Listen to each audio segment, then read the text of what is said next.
আসসালামু আলাইকুম। এটিএন বাংলা সংবাদে সবাইকে স্বাগত জানাচ্ছি। আমি নাইম ফাথু মুবিন। শুরুতে বিআরবি কেবলস সংবাদ শিরোনাম। জ্ঞান ফিরেছে তামিমের, কথা বলেছেন পরিবারের সঙ্গে। সাভারের হাসপাতালে চলছে চিকিৎসা। আগামী 24 ঘন্টা পর্যবেক্ষণে রাখার পরামর্শ ডাক্তারদের। দেশে জরুরি অবস্থা জারির বিষয়টি গুজব, জানালেন স্বরাষ্ট্র সচিব। সেনাবাহিনীকে জনগণের মুখোমুখি দাঁড় করানোর ষড়যন্ত্র রুখে দেবার আহ্বান বিএনপির। 232 কোটি টাকার অস্বাভাবিক লেনদেন, সাবেক চিফ হুইপ নূরে আলম ও স্ত্রীর বিরুদ্ধে দুদকের মামলা। ক্রিকেটার সাকিবের সম্পদ জব্দের আদেশ। শিডিউল বিপর্যয় ছাড়াই ট্রেনে ঘরমুখো মানুষের ঈদযাত্রা শুরু। যাত্রীদের স্বস্তি। বিনা টিকিটের ভ্রমণ ঠেকাতে কমলাপুর রেল স্টেশনে চলছে কড়া তল্লাশি। এবং প্রথমবারের মতো সমুদ্রগামী ফেরির যুগে প্রবেশ করল বাংলাদেশ। চট্টগ্রাম সন্দ্বীপ ফেরি সার্ভিসের উদ্বোধন করলেন প্রধান উপদেষ্টা খুশি দ্বীপবাসী। শুনছেন বিআরবি কেবলস সংবাদ শিরোনাম। এবারে পুরো খবর। জ্ঞান ফিরেছে জাতীয় ক্রিকেট দলের সাবেক অধিনায়ক তামিম ইকবালের, কথাও বলেছেন পরিবারের সঙ্গে। তবে চিকিৎসকরা বলেছেন আগামী 24 ঘন্টা তাকে অন্য কোথাও স্থানান্তর করা যাবে না। এর আগে সকালে হৃদরোগে আক্রান্ত হয়ে সাভারের কেপিজে হাসপাতালে ভর্তি হন তামিম। সেখানকার চিকিৎসক বলেন তার শারীরিক অবস্থা আগের চেয়ে উন্নতি হয়েছে। এস এম আশরাফের রিপোর্ট। চিকিৎসা বিজ্ঞানে মিরাকল বলে একটা কথা আছে। তামিম ইকবালের বেলায় সেই মিরাকলই ঘটল। হার্ট অ্যাটাকের পর তার পালস ছিল না। ডাক্তাররা বলছিলেন ক্রিটিক্যাল। হার্ট কয়েকবার কাজ করা বন্ধ করে দেয়। সেখান থেকেই তামিম ইকবাল ফিরেছেন। অবস্থাটা বেশ ক্রিটিক্যাল হয়ে যায়।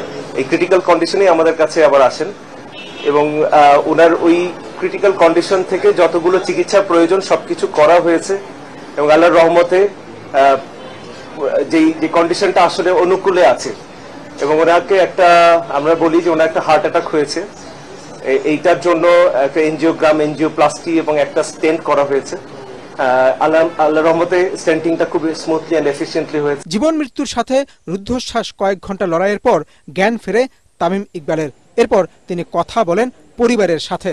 চিকিৎসকরা বলেন সঠিক সময়ে সঠিক সিদ্ধান্ত নেওয়াতেই হয়তো বড় কোনো দুর্ঘটনা ঘটেনি। বিকেএসপিতে যে অ্যাটেম্পট গুলো নেওয়া হয়েছে খুবই সময় উপযোগী এবং যেভাবে ওনাকে নিয়ে আসা হয়েছে এবং ওনাদের ডাক্তাররা ওখানে উপস্থিত আছেন, আমি আন্তরিকভাবে ধন্যবাদ জানাই যে ওনারা সঠিক সময় সঠিক ডিসিশনটা নিয়েছেন। ঢাকায় নিয়ে যাওয়াটা ব্যাপার না, কিন্তু ওই সময়টা যদি আমরা অ্যাটেম্প করতে না পারতাম কি হতো আসলে বলা বড় মুশকিল। তামিমের হার্টে রিং পরানো হয়েছে। আগামী 48 ঘন্টা থাকবেন পর্যবেক্ষণে। এর মধ্যে 24 ঘন্টা অত্যন্ত গুরুত্বপূর্ণ বলে জানান চিকিৎসকরা। এখনো উনি অবজারভেশনে আছেন এবং ক্রিটিক্যাল কন্ডিশনে এখনো কাটেনি, এটা একটু সময় লাগবে। আর আমরা সবাই ওনার জন্য প্রাণপণ চেষ্টা করছি এবং আপনারা সবাই দোয়া করবেন আমাদের প্রিয় তামিম ভাই যেন আবার আমাদের মাঝে সুস্থ হয়ে ফিরে আসে এবং আবার খেলাধুলায় জয়েন করে। এর আগে সকালে সাভারের বিকেএসপিতে ঢাকা প্রিমিয়ার ডিভিশন ক্রিকেট লিগের ম্যাচে শাইনপুকুর ক্রিকেট ক্লাবের সাথে টসের পরে ড্রেসিং রুমে অসুস্থ হলে তাকে হাসপাতালে নেওয়া হয়। S M Ashraf, ATN Bangla, Dhaka. দেশে জরুরি অবস্থা জারির বিষয়টি গুজব, এটা নিয়ে কোনো আলোচনা হয়নি বলে জানালেন স্বরাষ্ট্র সচিব নাসিমুল গনি। তিনি বলেন আইন শৃঙ্খলা পরিস্থিতি স্বাভাবিক আছে, উদ্বিগ্ন হবার কিছু নেই। ঈদের সময় নিরাপত্তার বিঘ্ন ঘটবে না। রাতের বেলায়ও জোরদার করা হয়েছে পুলিশের বিশেষ টহল। সচিবালয়ে সব কথা বলেন স্বরাষ্ট্র সচিব। রিপোর্ট মাহবুব কবির চপলের। সেনাপ্রধানের সাথে বৈঠকের পর হাসনাত আবদুল্লাহ আর সার্জিস আলমের পাল্টা ফেসবুক পোস্ট নিয়ে চলছে আলোচনা। সমন্বয়কদের মধ্যে দেখা দিয়েছে মত পার্থক্য। অনেকেই বলছেন ওই ঘটনায় সেনাবাহিনীর সাথে জুলাই বিপ্লবকারীদের মধ্যে দূরত্ব তৈরি হয়েছে। যে কোনো মুহূর্তে দেশে জরুরি অবস্থা জারি হতে পারে বলেও গুঞ্জন উঠেছে। বিষয়টি নিয়ে সাংবাদিকদের প্রশ্নের জবাবে কথা বলেন স্বরাষ্ট্র সচিব। ইমার্জেন্সি কোথাও কেউ বলছে সেনাবাহিনী আসলে পুরোটাই দেখবে, এ সম্বন্ধে আমার কোনো কমেন্ট নাই। এগুলা মেয়ার গসিপস, আলাপ আলোচনা হচ্ছে, দু একজনের কথা বলছে, এর সম্বন্ধে আমার কোনো কমেন্ট নাই। আমাদের যে কাজ আছে সেটা আমরা জারি রাখবো এবং সেভাবে চলতে থাকবো। তিনি জানান দেশের নিরাপত্তায় উদ্বিগ্ন হবার কারণ নেই, পরিস্থিতির উন্নতি হয়েছে। ঈদের লম্বা ছুটিতে জানমাল রক্ষায় তৎপর থাকবে আইনশৃঙ্খলা রক্ষাকারী বাহিনী। আমরা ভিজিলেন্সি একটুও কমাই নাই। আপনারা জানলে জেনেও থাকতে পারেন যে শুধু নর্মাল যে পেট্রোলিং হচ্ছে পুলিশের তা না, আমার মেন স্ট্রিট থেকে একটা লিস্ট করা আছে, প্রতি রাত্রে 2 জন অফিসার ঢাকা শহরের প্রত্যেকটা পেট্রোলিং কদ্দূর হচ্ছে না হচ্ছে সেটা সরাসরি তারা যাচ্ছেন। এই সময় যে বরাবর যে নিরাপত্তা ব্যবস্থাগুলো নেওয়া হয় এর সবগুলোই নেওয়া হবে ইনশাল্লাহ, এবং আমরা সতর্ক থাকব যাতে আনটুয়ার্ড কিছু না হয়। এর আগে অস্ট্রেলিয়ায় বন্দী বাংলাদেশিদের ফেরত পাঠানোর বিষয়ে একটি এসওপি চুক্তি হয়। পরে স্বরাষ্ট্র সচিব জানান, চলতি মাসের শেষ দিকে ঢাকায় ভিসা সেন্টার চালু করবে অস্ট্রেলিয়া। এইটা এতদিন নয়াদিল্লি থেকে হচ্ছিল, তো সেটা এখন অপারেটিং শুরু করবে এই মাসের শেষের থেকে। মাহবুব কবির চপল, এটিএন বাংলা, ঢাকা। যাতে যেই স্টেবিলিটিটা আছে। সেনাবাহিনীকে দেশের মানুষের মুখোমুখি দাঁড় করানোর ষড়যন্ত্রকে যে কোনো মূল্যে রুখে দেওয়ার আহ্বান জানিয়েছেন বিএনপি ভারপ্রাপ্ত চেয়ারম্যান তারেক রহমান। সাংবাদিকদের সম্মানে বিএনপি মিডিয়া সেল আয়োজিত ইফতার মাহফিলে তিনি বলেন, অতীতের মতো আবারও দেশের সার্বভৌমত্বকে হুমকির মুখে ফেলার অপচেষ্টা চলছে। যে প্রত্যাশা নিয়ে 1971 সালের মুক্তিযুদ্ধ হয়েছে এবং 24-এর গণ অভ্যুত্থানে মানুষ জীবন দিয়েছে, সবাই ঐক্যবদ্ধ থেকে সেই প্রত্যাশা পূরণ করার তাগিদ দেন তারেক। বিএনপির বিরুদ্ধে মিথ্যা প্রচারণা চালানো হচ্ছে উল্লেখ করে এ বিষয়ে সাংবাদিকদের দায়িত্বশীল ভূমিকা রাখার আহ্বান জানান তিনি। অনুষ্ঠানে বিএনপি মহাসচিব মির্জা ফখরুল ইসলাম আলমগীর বলেন, বাংলাদেশের স্বাধীনতা সার্বভৌমত্বকে বিনষ্ট করতে সেনাবাহিনীকে বিতর্কিত করার হীন চেষ্টা চলছে। দেশকে অস্থিতিশীল করার ষড়যন্ত্রের বিরুদ্ধে রুখে দাঁড়ানোর আহ্বান জানান তিনি। সেনাবাহিনীকে আমাদের বিতর্কিত করার চেষ্টা করা হচ্ছে, জনগণের মুখোমুখি করিয়ে দেওয়ার চেষ্টা করা হচ্ছে, সেনাবাহিনীকে জনগণের মুখোমুখি করানোর চেষ্টা করা হচ্ছে। আপনি একজন সাংবাদিক হিসেবে, আমি একজন রাজনৈতিক কর্মী হিসেবে আমরা এতটুকু বুঝি যে এটি পিছনে অবশ্যই কোনো ষড়যন্ত্র আছে। আমরা সকলে মিলে দেশপ্রেমিক থেকে মানুষ, আমরা সকলে মিলে যদি সচেতন থাকি, সচেষ্ট থাকি, অবশ্যই আমরা এই ষড়যন্ত্র মোকাবেলা করতে সক্ষম হব। অতীতে ফ্যাসিস্ট সরকার আমলে যেভাবে বাংলাদেশের স্বাধীন সার্বভৌমত্ব বিপন্ন করা হয়েছে, আজকে আবার বাংলাদেশের স্বাধীন সার্বভৌমত্ব যেন বিপন্ন হয়, আমরা যেন আবার অরক্ষিত হয়ে পড়ি। আমাদের সেই দেশপ্রেমিক সেনাবাহিনী যারা দেশের প্রতিটি গুরুত্বপূর্ণ মুহূর্তে জাতির পাশে এসে দাঁড়িয়েছে, তাদেরকে আজকে আবার বিতর্কিত করার একটা হীন প্রচেষ্টা শুরু হয়েছে। পতিত স্বৈরাচার গুজব ছড়িয়ে দেশকে অস্থিতিশীল করার চেষ্টা করছে বলে অভিযোগ করেছেন বিএনপির সিনিয়র যুগ্ম মহাসচিব রুহুল কবির রিজভী। নয়াপল্টনে সংবাদ সম্মেলনে তিনি বলেন, প্রশাসনের ভেতরে ঘাপটি মেরে থাকা শেখ হাসিনার দোসররা বিভিন্ন জায়গায় সভা করে নানা চক্রান্ত করছে। এদের বিরুদ্ধে অন্তর্বর্তী সরকারকে ব্যবস্থা নেওয়ার আহ্বান জানান রিজভী। ঈদে ঘরমুখো মানুষের নিরাপত্তা নিশ্চিতে আইন শৃঙ্খলা বাহিনীকে কার্যকর পদক্ষেপ নেওয়ার আহ্বানও জানান বিএনপির এই মুখপাত্র। মহান স্বাধীনতা দিবস উপলক্ষে জাতীয় স্মৃতিসৌধে শ্রদ্ধা নিবেদন, আলোচনা সহ দলের নানা কর্মসূচিও ঘোষণা করা হয়। পরাজিত শক্তির দোসরদের হাতে প্রচুর টাকা, এখন হয়তো অনেকে ইঁদুরের গর্তের মধ্যে লুকিয়ে আছে, কিন্তু লুকিয়ে থেকে তো ঘুমিয়ে নেই। তারা সেখান থেকে নানা ধরনের চক্রান্ত ষড়যন্ত্র করার চেষ্টা করছে। প্রধান উপদেষ্টা চীন সফরে যাবেন, খুব পরিকল্পিতভাবে কনসাল্টেড ওয়েতে আপনার এই গুজব ছড়ানো হচ্ছে। পুলিশ ক্লাবে অর্ধশত পুলিশ কর্মকর্তাদের একটি বৈঠক হয়েছে, গণমাধ্যমে এসছে। এই সাহস পায় কি করে? একটা ইফতার পার্টির নাম করে তারা সেখানে গোপন বৈঠক করেছেন। এটা তো ভয়াবহ ব্যাপার। এটা অন্তর্বর্তীকালীন সরকার এইসব বিষয়ে কি চোখ? চলমান পরিস্থিতি নিয়ে প্রধান উপদেষ্টাকে দ্রুত জাতীয় সংলাপ আয়োজনের আহ্বান জানিয়েছেন গণ অধিকার পরিষদের সভাপতি নুরুল হক নূর। নইলে ভিন্ন ধরনের পরিস্থিতির উদ্ভব হতে পারে বলে আশঙ্কা জানান তিনি। দুপুরে বরিশাল প্রেস ক্লাবে দলের কর্মী সভা শুরুর আগে সাংবাদিকদের প্রশ্নের জবাবে ভিপি নূর এসব কথা বলেন। তিনি বলেন, গত কয়েকদিনের ঘটনায় সেনাবাহিনীকে জনগণের মুখোমুখি দাঁড় করানোর ষড়যন্ত্র হচ্ছে। এর পেছনে কারা কলকাঠি নাড়ছে তাদের মুখোশ উন্মোচনের দাবি জানান গণ অধিকার পরিষদের এই নেতা।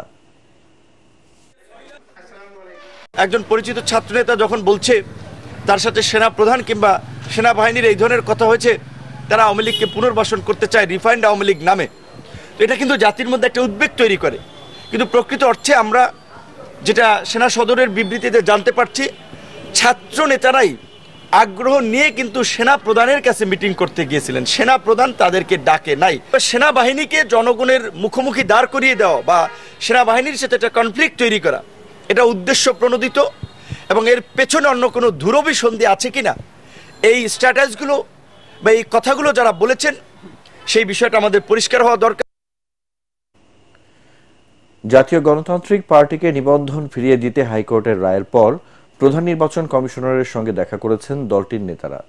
নির্বাচন কমিশন ভবনে সিইসির সঙ্গে সৌজন্য সাক্ষাৎ শেষে দলটির সভাপতি তাসমিয়া প্রধান জানান, প্রভাব মুক্ত থেকে একটি নিরপেক্ষ নির্বাচন করতে কমিশনকে তাগিদ দিয়েছেন তারা। এ সময় সুষ্ঠু ভোট আয়োজনে রাজনৈতিক দলগুলোর সহযোগিতা চান সিইসি। আমরা চাই সুষ্ঠু, অবাধ, নিরপেক্ষ একটা নির্বাচন, ভারতীয় প্রভাব মুক্ত একটা নির্বাচন, যেই নির্বাচন গত 16 বছরে অনেকবার আমরা দেখেছি যে বাইরের হস্তক্ষেপ হয়েছে। এরকম এই নির্বাচন, সামনের নির্বাচনটা এরকম হবে না, এটা আমরা বিশ্বাস করি।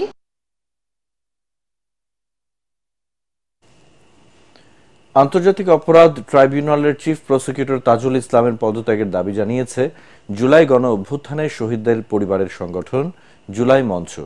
দুপুরে ট্রাইব্যুনালের গেটে অবস্থান নিয়ে তারা এই দাবি জানান। চিফ প্রসিকিউটরের সাথে দেখা করতে চাইলে ট্রাইব্যুনালে কাউকে ঢুকতে দেওয়া হয়নি বলে অভিযোগ করেন তারা। জুলাই মঞ্চের নেতারা বলেন, গণ অভ্যুত্থানের 7 মাস পার হলেও এখনো গণহত্যার বিচারে তেমন দৃশ্যমান কোনো অগ্রগতি নেই। চিফ প্রসিকিউটর সঠিকভাবে দায়িত্ব পালন করতে না পারলে তাকে পদ ছেড়ে দেওয়ার দাবি জানান তারা। এ সময় অন্যান্য প্রসিকিউটরের কর্মদক্ষতা নিয়েও প্রশ্ন তোলা হয়।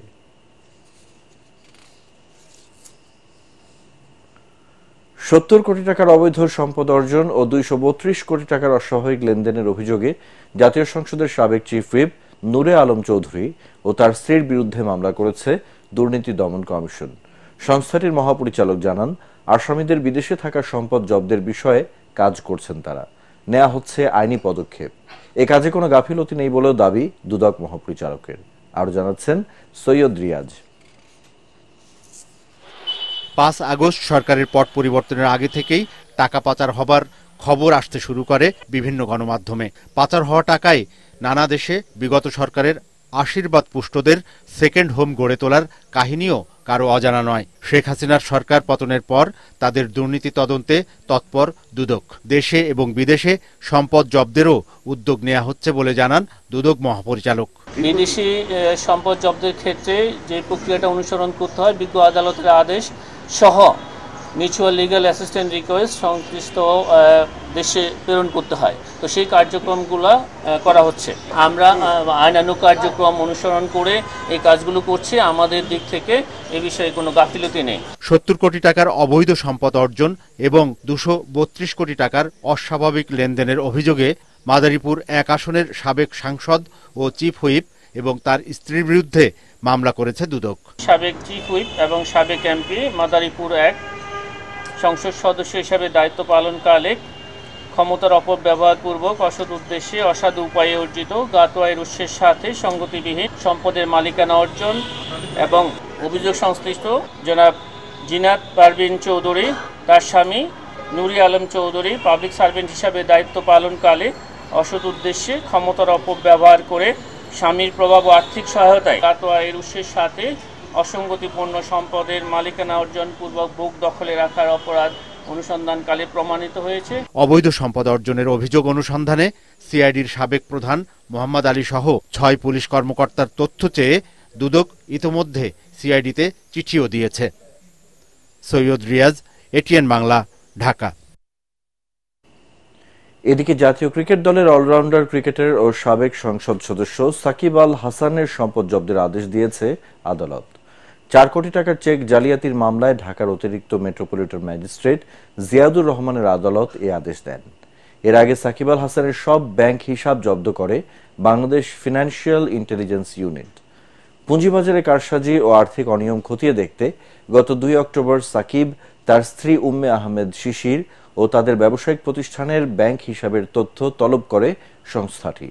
তদন্ত শেষে সরকারের নির্দেশে তার সব ব্যাংক হিসাব জব্দ করে বিএফআইইউ।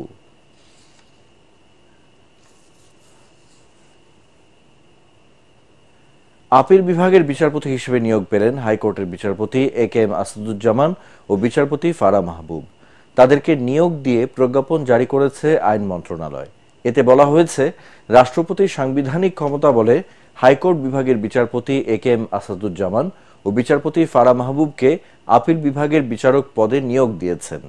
শপথ গ্রহণের তারিখ থেকে এই নিয়োগ কার্যকর হবে। আগামীকাল সকাল 10:30টায় সুপ্রিম কোর্টের জাজেস লাউঞ্জে নবনিযুক্ত বিচারপতিদের শপথ পড়াবেন প্রধান বিচারপতি সৈয়দ রেফাত আহমেদ।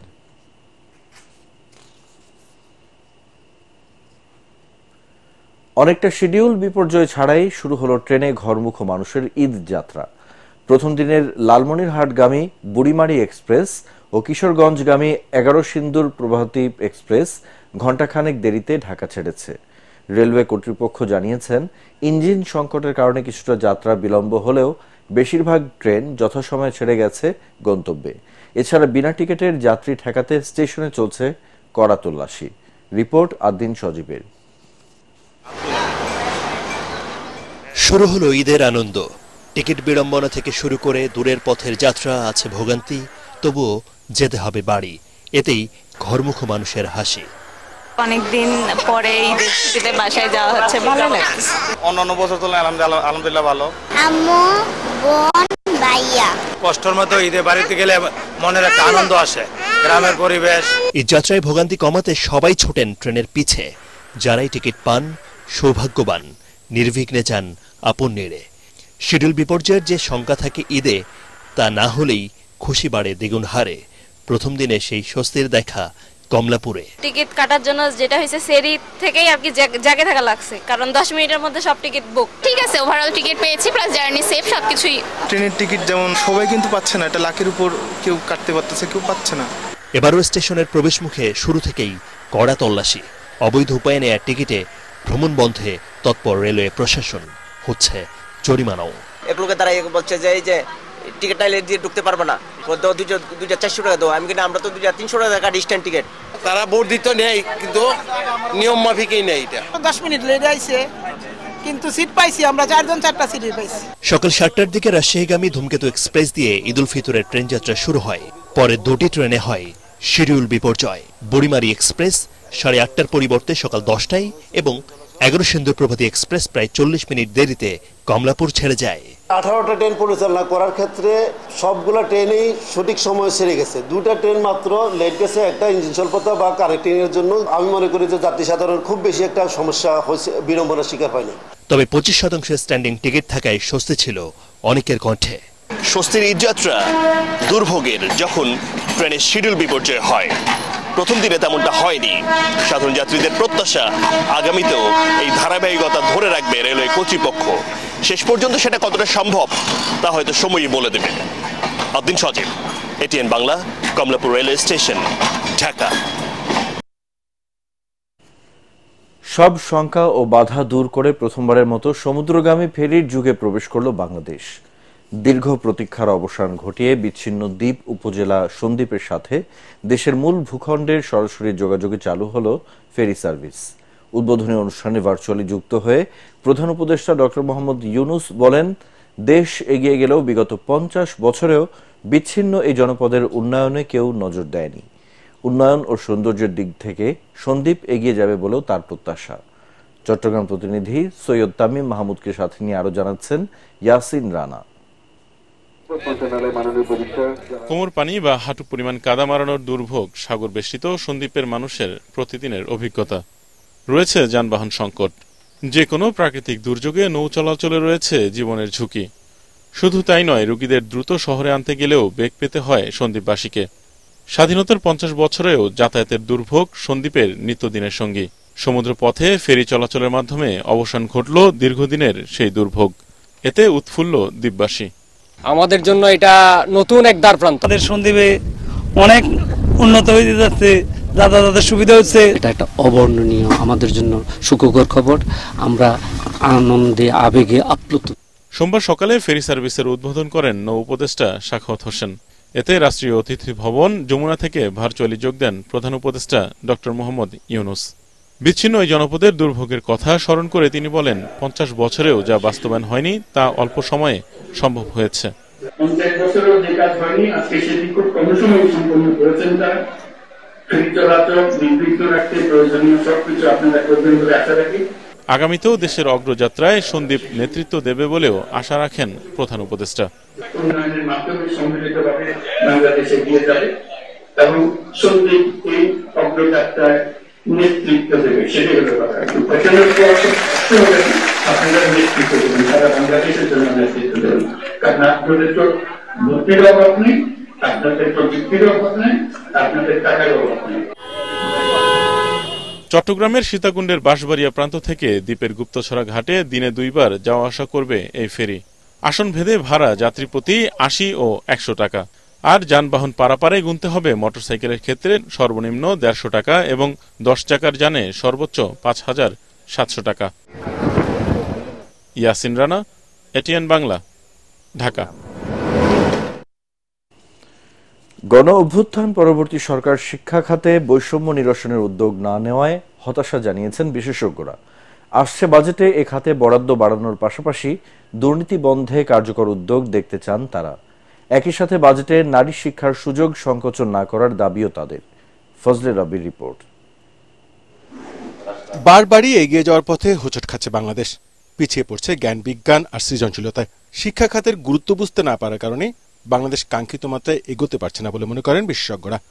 সংকট থেকে ঘুরে দাঁড়ানো শ্রীলঙ্কা শিক্ষা খাতে বরাদ্দ দিয়েছে জিডিপির ৬.৯%, ভুটানে ৮.১, নেপালে ৫.৮, ফিলিপিন্সে ৩.২ এবং ভারতে প্রায় ৩% বরাদ্দ রাখা হলেও বাংলাদেশে শিক্ষা খাতে বরাদ্দ জিডিপির মাত্র ১.৬৯%। প্রয়োজনের তুলনায় এই বরাদ্দ খুবই কম বলছেন শিক্ষাবিদরা।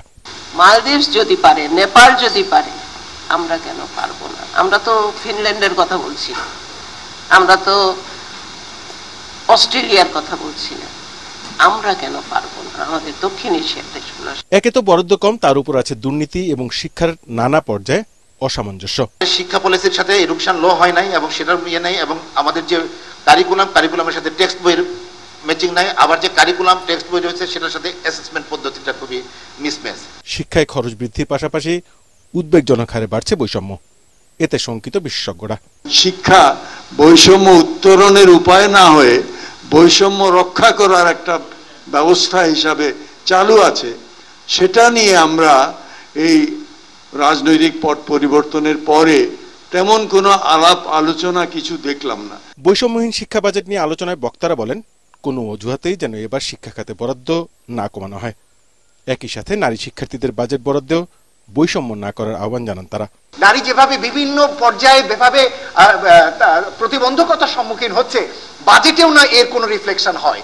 আমি এই জায়গাটিতে পরিষ্কারভাবে বলতে চাই যে নারীর প্রতি কোনো রকমের ডিসক্রিমিনেশন এডুকেশন বাজেটে, এটি অন্তত আমরা দেখতে চাই না। এবারের বাজেটে শিক্ষা খাতে দুর্নীতি ও অনিয়ম বন্ধে একটি কার্যকর দিক নির্দেশনার প্রত্যাশার কথা উঠে আসে শিক্ষাবিদদের আলোচনায়। ফজলে রাব্বি, এটিএন বাংলা, ঢাকা। নতুন প্রজন্ম যে কোনো অন্যায়ের বিরুদ্ধে প্রতিবাদ করতে প্রস্তুত বলে জানিয়েছেন জাতীয় নাগরিক পার্টি এনসিপির উত্তরাঞ্চলীয় মুখ্য সংগঠক সার্জিস আলম। দুপুরে পঞ্চগড়ের দেবীগঞ্জ বিজয় চত্বরে আয়োজিত সংবর্ধনা সভায় তিনি বলেন, লুটপাটকারীদের জনপ্রতিনিধি হিসেবে মেনে নেবে না জনগণ। জুলুম, মিথ্যা মামলা, চাঁদাবাজি ও সিন্ডিকেটের বিরুদ্ধে এনসিপির শক্ত অবস্থানের কথাও জানান সার্জিস। এ সময় তিনি পঞ্চগড়ের সন্তান হিসেবে এনসিপির পাশে থেকে দেশের উন্নয়নে কাজ করতে সবার সহযোগিতা ও সমর্থন চান। আপনারা মনে রাখবেন, আপনাদের সন্তানরা এখন তাদের অধিকার সম্পর্কে সচেতন। আপনাদের সন্তানরা এখন তাদের জায়গা থেকে যে কোনো অন্যায়ের বিরুদ্ধে প্রতিবাদ করতে সবসময় প্রস্তুত। আমরা আমার মার্কা লেহানে, দলের নাম লেহানে তোমার লোক ভোট চাইবা উঠবো, যদি কাজ করবা পারি, যদি তোমার কথা রাখতে পারি, তাহলে ভোট দিবেন, নাইলে দিবেন নি। অন্যরা লেখাটি আমরা কইমনি যে আমার দেন, এই কথা কইমনি। যদি তোমার মতো কাজ করবা পারি, তোমার কথা শুনি, ভোট ছাড়াও তোমার সামনে যাই, তাইলে ভোট দিবেন। ধীরে ব্যস্ততা বেড়েছে ব্যাংক পাড়ায়। অন্য যে কোনো সময়ের চেয়ে এবার অতিরিক্ত 40% বেশি লেনদেন হচ্ছে বলে জানিয়েছেন ব্যাংকাররা। বাড়তি চাহিদা মেটাতে অতিরিক্ত কাউন্টার, বুথ ও জনবল বাড়িয়েছে আর্থিক প্রতিষ্ঠানগুলো। এজন্য গ্রাহকদের চাহিদা অনুযায়ী সরবরাহ করা হচ্ছে পর্যাপ্ত অর্থ। শারফুল আলমের রিপোর্ট। আসছে ঈদ, বাড়ছে কেনাকাটা আর খরচের হিসাব, আর তাই স্বাভাবিক নিয়মেই ভিড় বাড়ছে ব্যাংকগুলোতে। বেতন বোনাসের টাকা তুলতে কাউন্টারগুলোতে গ্রাহকদের ভিড়। এই ব্যস্ততা সামাল দিতে ব্যাংকগুলো আগে থেকেই প্রস্তুতি নিয়েছে। বাড়ানো হয়েছে কাউন্টারের সংখ্যা। ছেলে মেয়েরা আছে, নাতি নাতনিরা আছে, তাদের জন্য বাজার করতে হবে, ঈদের বাজার। কম্পিউটার অ্যাক্সেসরিজের দোকান আমাদের, তো ব্যবসা আমাদের সেল হচ্ছে ভালো আলহামদুলিল্লাহ মোটামুটি। তো এই কারণে আমরা জমা দিচ্ছি আর কি টাকাটা। ব্যবসায়ীদের পণ্য বিক্রি হচ্ছে, সে টাকা আসতেছে, আবার একদিকে গ্রাহকদের চাহিদা মেটানোর জন্য নগদ টাকা উত্তোলনের সুবিধা নিচ্ছে। গ্রাহকের চাহিদা মতো টাকা পেতে পারে সেই ব্যবস্থা করে রাখা হয়েছে এবং তারা তাদের প্রয়োজন মতো টাকা তুলতে পারছে। এদিকে রমজান মাস জুড়ে রেমিটেন্সের পালে হাওয়া লেগেছে, বাড়ছে প্রবাসী আয়ের পরিমাণ। রেমিটেন্সের টাকা সংগ্রহ করতেও আগের চেয়ে বেশি ভিড় করছেন গ্রাহকরা ব্যাংকগুলোতে। ঈদের আর আছে 2-3 দিন 4 দিনের মতন, এই জন্য উঠাইবে আর কি। ব্যবসায়িক টাকাটা কালেকশন হয়েছে, এই টাকাটা ব্যাংকে নিরাপদ থাকে, এটার জন্য ব্যাংকে আসে। সঙ্গত কারণেই টাকা উত্তোলনের চাপ বেড়েছে এবং একেবারে শেষ দিকে এসে এখন প্রায় অন্য যে কোনো সময়ের চেয়ে প্রায় 40% বেশি অর্থ উত্তোলনের জন্য চাপ পড়ছে। সেইটা ইতিবাচক এবং এটাকে অ্যাড্রেস করার জন্য আমরা বিভিন্ন ধরনের মেজার গ্রহণ করেছি। কাউন্টারের সংখ্যা বাড়িয়েছি, ক্যাশ পেমেন্টের জন্য আলাদাভাবে লোক নিয়োগ করেছি, মেশিনগুলো তো আছেই, আমাদের এটিএম বুথগুলোতে পর্যাপ্ত পরিমাণ টাকা রাখার ব্যবস্থা করেছি। ক্যাশ ফিডিংয়ের জন্য আমরা ইতিমধ্যে নির্দেশনা দিয়েছি আমাদের ডিভিশনাল অফিস, আমাদের যারা মানে ফিডিং ব্রাঞ্চ, তাদেরকে নির্দেশনা দিয়েছি। অর্থের কোনো ক্রাইসিস হয় না। ঈদের আগে ব্যাংক লেনদেন চলবে 25 ও 27 মার্চ। সেই হিসাবে ঈদ ছুটির আগে শেষ ব্যাংকিং কার্যক্রম চলবে বৃহস্পতিবার। শারফুল আলম, এটিএন বাংলা, ঢাকা। চাঁদাবাজ ও অনিয়ম বিরোধী কার্যক্রমে যুক্ত থাকায় ছাত্রদের সংগঠন টিম অভিযোগ সংশ্লিষ্ট শিক্ষার্থীদের হত্যা এবং গুমের হুমকি দেয়া হচ্ছে বলে জানিয়েছেন সমন্বয়ক আফসানা রহমান। ক্রাইম রিপোর্টার্স অ্যাসোসিয়েশনের সংবাদ সম্মেলনে তিনি বলেন, মুখে মাস্ক পরে এসে তাদের কার্যক্রম বন্ধের হুমকি দিচ্ছে কিছু লোকজন। এ সময় কুমিল্লা সদরে একটি খাল দখল করে ভবন নির্মাণের প্রতিবাদ করায় ইঞ্জিনিয়ার মনিরুল আলমকে সদর থানার ওসি মহিনুল ইসলাম 8টি মিথ্যা মামলা দিয়ে হয়রানি করছে বলেও জানান তারা। মুখের মধ্যে মাস্ক পরে এসে রাতের বেলায় রিভলভার নিয়ে এসে তাক করে কার্যক্রম বন্ধ করেন, এগুলো বলে। এখন তাদের রাজনৈতিক পরিচয় থাকলেও কি তারা দিবে?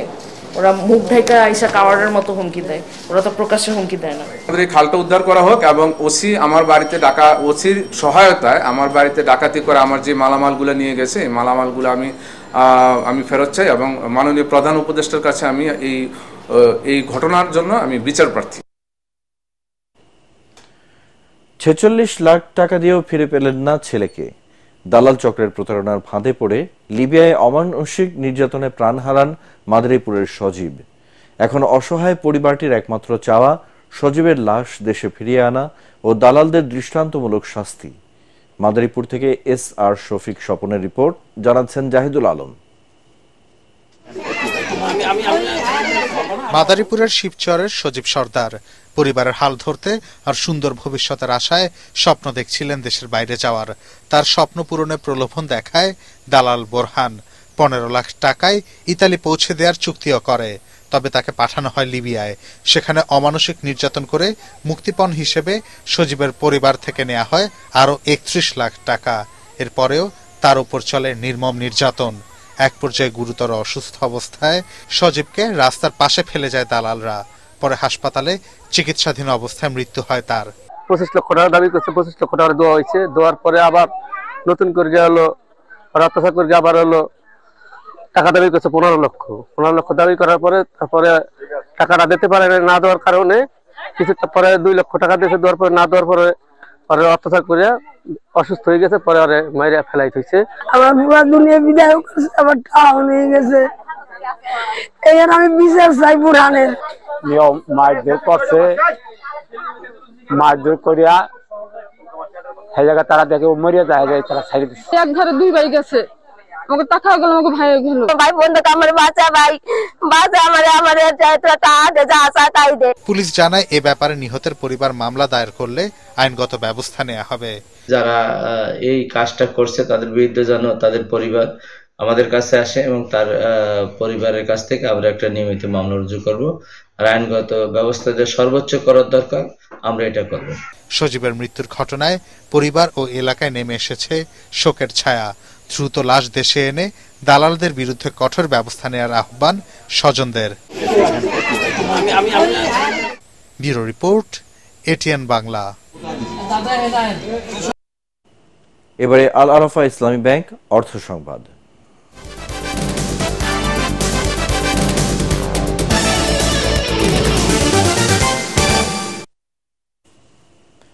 পেশাগত দক্ষতা বাড়িয়ে কর ফাঁকি রোধে কাজ করবে জাতীয় রাজস্ব বোর্ড। কর হার না বাড়িয়ে এর আওতা বাড়ানোর মাধ্যমে রাজস্ব আয় বাড়ানোর পরিকল্পনার কথা জানিয়েছেন এনবিআর চেয়ারম্যান। অর্থনৈতিক রিপোর্টারদের সংগঠন ইআরএফ এর সাথে প্রাক বাজেট আলোচনা সভায় তিনি এসব কথা বলেন। তরিক ইসলামের রিপোর্ট।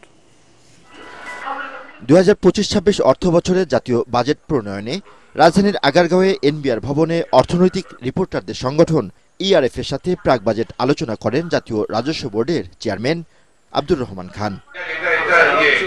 এ সময় ব্যক্তি কর সীমা বৃদ্ধি, কর ফাঁকি রোধ ও তথ্যর ডিজিটালাইজেশন সহ কয়েকটি সুপারিশ করেন ইআরএফ সদস্যরা।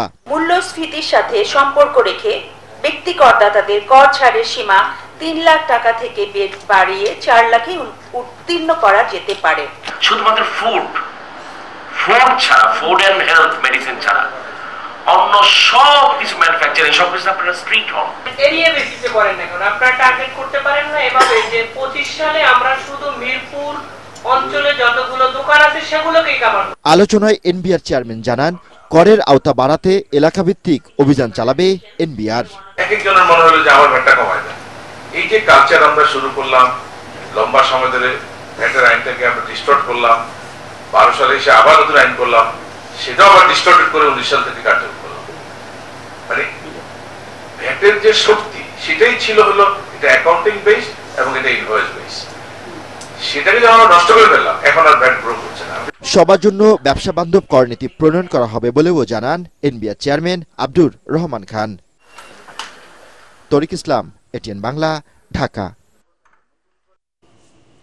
প্রথমবারের মতো গ্র্যান্ড ঈদ ফেস্টিভ্যাল আয়োজন করতে যাচ্ছে হোটেল সোনারগাঁও। এ নিয়ে আয়োজিত সংবাদ সম্মেলনে হোটেল কর্তৃপক্ষ জানান, 26 মার্চ থেকে শুরু হতে যাওয়া এই ফেস্টিভ্যালে অংশ নেবে দেশের শীর্ষস্থানীয় লাইফস্টাইল ব্র্যান্ডগুলো। একই সাথে থাকবে মুখরোচক খাবারের আয়োজন। অংশ নেবেন জনপ্রিয় অভিনেতা, ইনফ্লুয়েন্সার ও সেলিব্রিটিরা। আয়োজকরা জানান, রমজানের শেষে কর্মস্থলগুলোর ছুটি শুরু হওয়ায় গ্রাহকদের সুবিধায় এই সময়টি বেছে নিয়েছেন তারা। পূবালী ব্যাংকের সহযোগিতায় বুধবার থেকে চাঁদ রাত পর্যন্ত প্রতিদিন বেলা 11টা থেকে রাত 3টা পর্যন্ত ফেস্টিভ্যাল চলবে।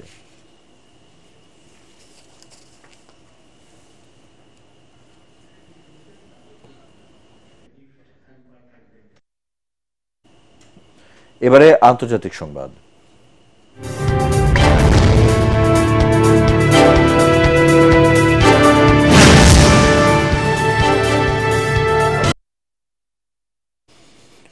তুরস্কের কারাবন্দী বিরোধী দলীয় নেতা ইস্তাম্বুলের মেয়র একরাম ইমামোগলুকেই পরবর্তী প্রেসিডেন্ট প্রার্থী ঘোষণা করেছে তার রাজনৈতিক দল সিএইচপি। দলের একজন মুখপাত্র বার্তা সংস্থা এএফপি-কে এ তথ্য জানান। পিপলস রিপাবলিক পার্টি বা সিএইচপি একটি বাম ঘরানার রাজনৈতিক দল এবং এ মুহূর্তে তুরস্কের বৃহত্তম বিরোধী দল। 58 বছর বয়সী একরাম ইমামোগলু সিএইচপির অন্যতম শীর্ষ নেতা। গত 19 মার্চ এক বিশেষ অভিযানে আটকের পর রোববার তাকে গ্রেপ্তার দেখিয়ে আদালতে তোলা হয়। প্রেসিডেন্ট রিসেপ তাইয়েপ এরদোয়ানের বিরুদ্ধে প্রার্থী হতে পারে বলে তাকে রাজনৈতিকভাবে হয়রানি করা হচ্ছে বলে দাবি করেন মেয়র একরামের সমর্থকরা। তাকে আটকের প্রতিবাদে তুরস্কের 81টি প্রদেশে বিক্ষোভ সমাবেশ হয়েছে। সেখান থেকে আটক করা হয়েছে বহু মানুষকে। শিশু কিশোরদের ও তরুণদের ধূমপানে নিরুৎসাহিত করতে আগামী অর্থবছরে সিগারেটের প্রতি শলাকার খুচরা মূল্য সর্বনিম্ন 9 টাকা করার দাবি জানিয়েছে অ্যান্টি টোব্যাকো মিডিয়া অ্যালায়েন্স আত্মা। দাবি অনুযায়ী দাম বাড়ালে তরুণরা ধূমপানে নিরুৎসাহিত হবে বলে জানান তারা। এর ফলে দীর্ঘমেয়াদে প্রায় 9 লক্ষ তরুণের তামাকজনিত অকাল মৃত্যু রোধ করা সম্ভব হবে এবং সরকারের বাড়তি রাজস্ব পাবে। সকালে জাতীয় প্রেস ক্লাবে সংবাদ সম্মেলনে এসব দাবি জানায় তামাক বিরোধী সংগঠনগুলো। এ সময় তারা আসন্ন বাজেটে তামাক পণ্যের মূল্য নির্ধারণের বিষয়ে 7 দফা সুপারিশ তুলে ধরেন।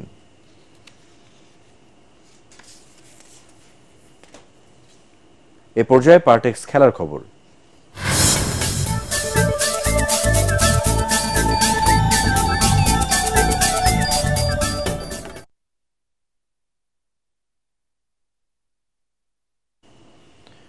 ইংল্যান্ড প্রবাসী হামজা দেওয়ান চৌধুরীকে দলে পেয়ে ভারতের বিপক্ষে জয়ের স্বপ্ন বুনছে বাংলাদেশ ফুটবল দল। চাপে থাকলে দলের সবাই শান্ত আছে বলে ম্যাচের আগে সংবাদ সম্মেলনে জানান অধিনায়ক Jamal Bhuiyan. AFC Asian cup বাছাই পর্বে আগামীকাল স্বাগতিক ভারতের মুখোমুখি হবে বাংলাদেশ। শিলংয়ের জওহরলাল নেহরু স্টেডিয়ামে বাংলাদেশ সময় সন্ধ্যা 7:30টায় শুরু হবে খেলাটি। আরো জানাচ্ছেন পরাগারমান। 2003 সালে সাফ চ্যাম্পিয়নশিপে ভারতকে হারিয়েই ফাইনালে উঠেছিল বাংলাদেশ। এরপর 1 দশকের বেশি সময় পার হয়ে গেলেও ভারতের বিপক্ষে জয় পাওয়া হয়নি লাল সবুজের দলের। এবার ইংলিশ প্রিমিয়ার লিগে খেলা প্রবাসী ফুটবলার হামজা চৌধুরীকে পেয়ে ভারতকে হারানোর ছক কষছেন Jamal ভুঁইয়ারা।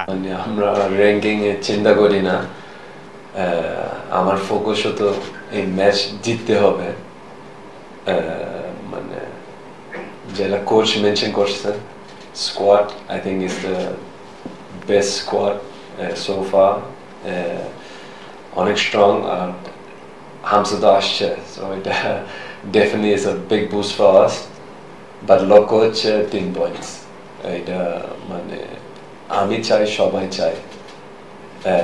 We know it's going to be hard, but we will give our best. মুখোমুখি লড়াইয়ে ভারতের 16 জয়ের বিপরীতে মাত্র 2টিতে জিতেছে বাংলাদেশ।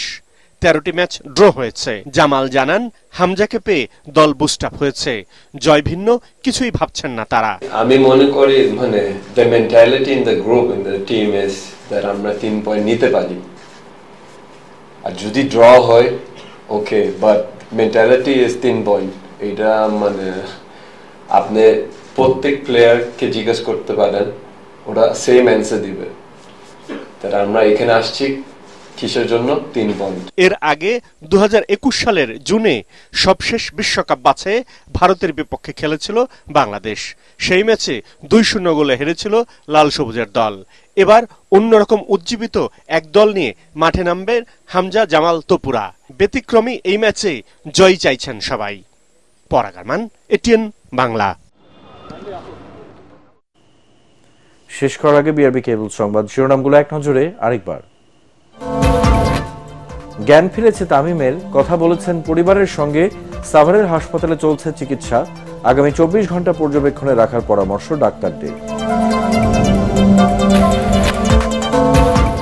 দেশে জরুরি অবস্থা জারির বিষয়টি গুজব, জানালেন স্বরাষ্ট্র সচিব। সেনাবাহিনীকে জনগণের মুখোমুখি দাঁড় করানোর ষড়যন্ত্র রুখে দেবার আহ্বান বিএনপির। 232 কোটি টাকার অস্বাভাবিক লেনদেন, সাবেক চিফ হুইপ নূরে আলম ও স্ত্রীর বিরুদ্ধে দুদকের মামলা। ক্রিকেটার সাকিবের সম্পদ জব্দের আদেশ।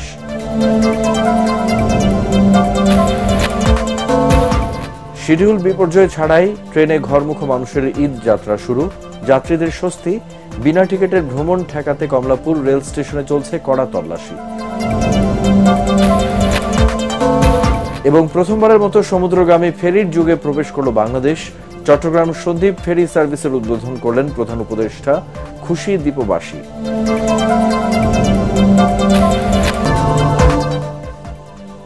পরবর্তী সংবাদ দেখার আমন্ত্রণ জানিয়ে এখনকার মতো শেষ করছি। এটিএন বাংলা সংবাদ ইউটিউবে দেখতে ব্রাউজ করুন youtube/ATN Bangla News।